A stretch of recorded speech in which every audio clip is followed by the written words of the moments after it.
10x rule is based on the idea you should figure out what you want to do.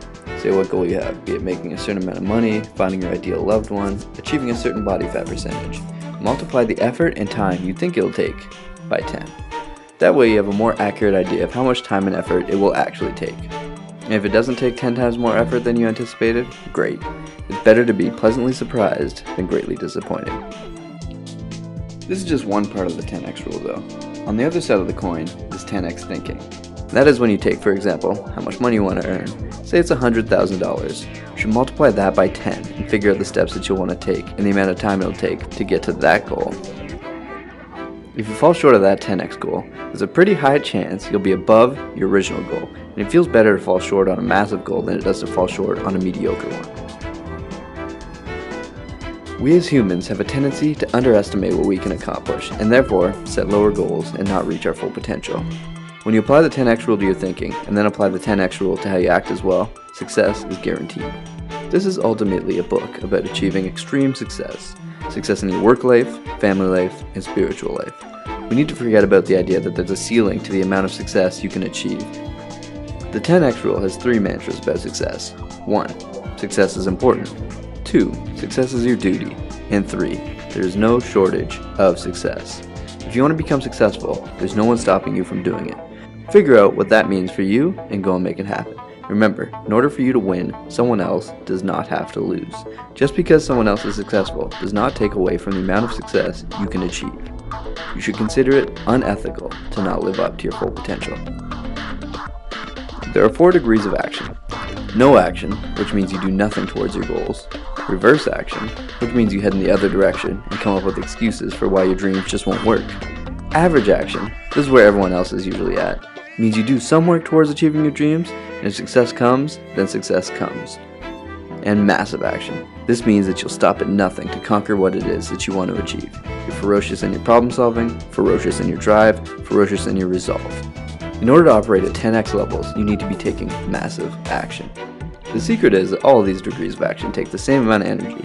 If you don't do anything, or you move in reverse, the amount of energy you're expending to come up with excuses and do other things that won't help you is the same as if you focus on your target and don't stop until you reach it.